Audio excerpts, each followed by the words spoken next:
So storms are moving out of the Denver metro area now. We're looking ahead to more hot weather. Lauren is here with a look at your forecast. Hey, Lauren. Hey, and that's exactly right. We're watching for this evening's storms to move on out. And as we go into next week, we're going to see dangerously hot weather return to Colorado. So we will be monitoring those very spotty storms that are out there now. They're going to be moving their way eastward. We're also looking for another storm chance tomorrow afternoon. But then as we go into next week, temperatures in the upper 90s, triple digits possible even in some areas.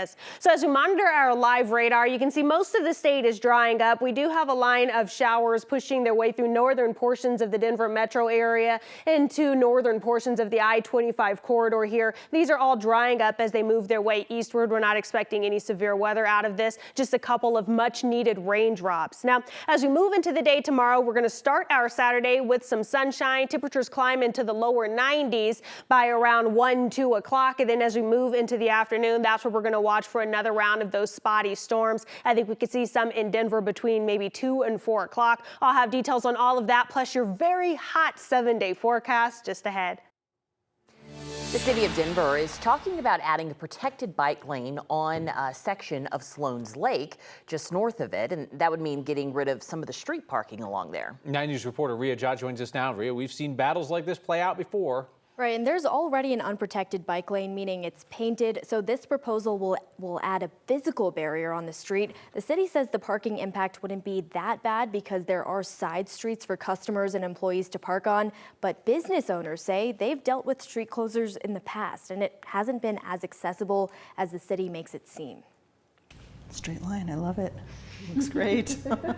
We did good. After 24 years as a hairstylist. That's right. Christina Trostel feels like the chit-chat is sometimes more important than the cut. Sometimes I know more about my clients than anybody else in their life does. So it's a special and a really sacred relationship for sure. 2 years ago, she opened Salon Astara in the Sloan's Lake neighborhood. I grew up just down the street from there, so this feels like coming home. I specifically picked this location for my business because there was parking in the area.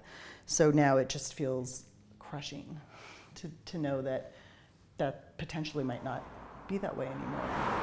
The city announced a plan to address safety issues along West 29th Avenue by adding a protected bike lane. So this is the notification that we got from the city, from Sheridan all the way to Federal, that they are looking at getting rid of all street parking on this side of the street, so directly in front of my salon. For Christina, no parking. There's any barriers to people coming in to a business where they are spending money Can mean no business.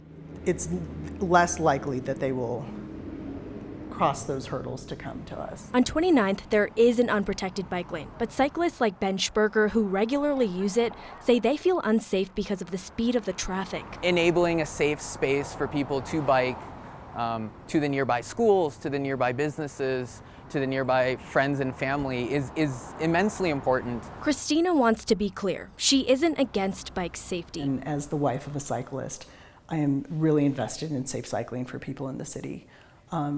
But not on the backs of small businesses. I think that would be pretty egregious. But she's hoping people can see what she could lose. If just everyone came together and knew what was at stake for each side, I think there's a compromise.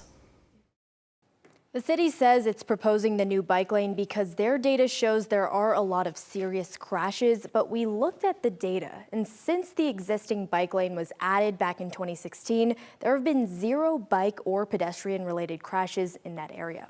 Rhea Jha, 9 News. There are DUI checkpoints set up around the Denver metro area tonight. They'll be operating until 3 a.m. in Denver, Arvada, and Lakewood. CDOT says more than a third of traffic deaths this year have involved an impaired driver. 39 deaths in the Denver metro area. The state agency that manages toll lanes might make some changes trying to reduce confusion.